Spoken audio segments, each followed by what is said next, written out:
What's up? Welcome back and welcome in to Red's Place. Today's another F the 9 to 5 Friday, and we are going to discuss some money saving tips because here's the thing.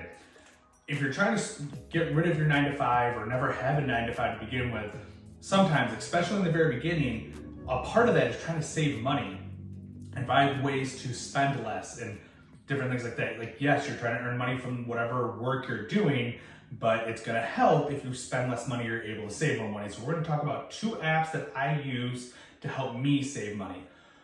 One is GetUpside. A link will be in the description for it, but it's a gas saving app.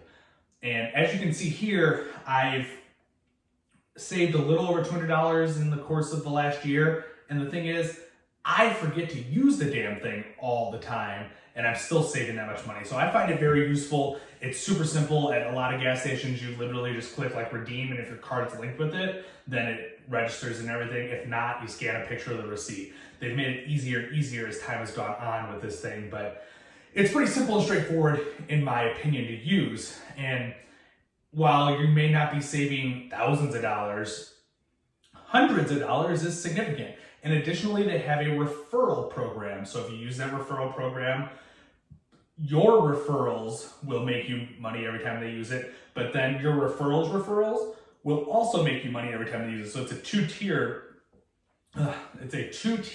referral system, which I find is very useful. And by using my link, you become someone who I referred, which I appreciate if you use the app. But additionally, you get additional gas savings on your first fill up if you're using my link. I think it's like an additional 25 cents per gallon or something like that. Most of the savings, yes, are 1 to 10 cents per gallon, but that adds up over time. What I find kind of nice about it is, for the most part, they kind of make it so every gas station costs, in your area at least, basically the same price for gas. So you don't have to be like, oh, what gas station do I go to get the cheapest gas? It kind of sends you, or you can go to any gas station and get roughly the same price of gas, because they change the cash back depending on what gas station's at and what they're charging. So it brings it all down to roughly the same price as what I found, at least in my area. And when this app was first launched, I found that there weren't a lot of gas stations around that were using it, but now it's kind of everywhere. For a while, it was just BPs. If you had BPs in your area, you were screwed, but now it's kind of everywhere. And additionally, I haven't really used this feature on it much, but they apparently have a way where you can save money on food, like I've seen Popeyes and Burger King and things like that on there, and you get cash back from that. So I invite you to take a look at that even further. But like I said, link in the description, click that, you'll get additional cash back on your first use. Second app that we're talking about today is Ibotta, Ibotta. And this is a grocery shopping rebate app. And for the most part, it's just, they have different items on there that are discounted. And the way I personally use it is, if I'll scroll through there before I go to the grocery store, and I'll add offers to my list for things that I'm already going to be buying. Now, once in a while, I'll see a new item on there, because that's what some of it's about, is they'll put newer items on there that you're getting cash back for. And I will try that item, and sometimes it's great, sometimes I don't want it again. But for the most part, I use it for items I'm already using. But additionally, sometimes daily, weekly, monthly, they have different challenges on there where if you do 10 different cashback offers, you'll get an additional $5 on top of those cashback offers.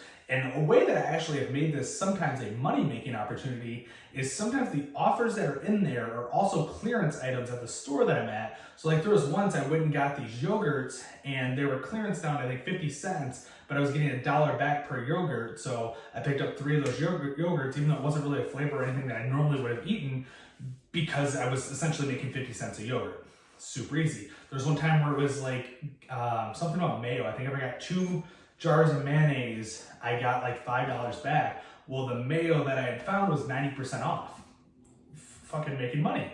So you can sometimes make small amounts of money off it, but at the end of the day, it's a money-saving app. And like I said at the beginning, I think a lot of times when trying to avoid the 9 to 5, you will, especially in the beginning when you're just getting started, have to find ways to save money in order to avoid that 9 to 5. Sometimes there's just not a lot of opportunities out there to make all the money that you want to make in order to support the lifestyle you want to support. So if you want to try to keep that lifestyle, maybe you want to aim for here and this is where you want to be, but if you weren't using saving apps, maybe you're down here, but by using the saving apps, we can get to here. So we're getting very close to the lifestyle, especially call it the first 1 to 3 years that you're doing things like this and you're trying to develop your passive streams of income. Those money saving apps are going to get you closer to that level you're trying to reach for your lifestyle. And sometimes you might be blessed and you might be able to avoid a 9 to 5 and not have to use money saving things and live well above your means and things like that, or not above your means, but well above where you wanted your lifestyle to begin with. And you might be able to live above it if you're doing great, you find the right 9 to 5, or you live in the right area where things don't cost as much. So there's different strategies to go about it, but I do find ways to save money to be a good approach for most people trying to avoid the 9 to 5. But at the end of the day, you got to go about it the way you want to go about it. And if money saving apps aren't for you, then it is what it is. The link for Ibotta is in the description as well. But overall, I think money saving apps are a great thing to use. If you like this content, obviously hit the subscribe button, hit the bell notification, you know, the usual shit. But in all reality, hit the thumbs up button so I know you like this content. If you hate this content, hit the thumbs down button and I'll probably do less of it, especially if I see a bunch of videos getting a lot of thumbs down, then I'll eliminate that type of video out of this stuff. This channel is what you guys want to see, and I'm going to try to tailor it towards what the audience wants and what you guys want as a whole. So if you like it, hit the thumbs up. If you dislike it, hit the thumbs down. If you really like it, subscribe, hit the bell notification so you know when I post new content. But until next time, guys, like, comment, share, let me know what you think.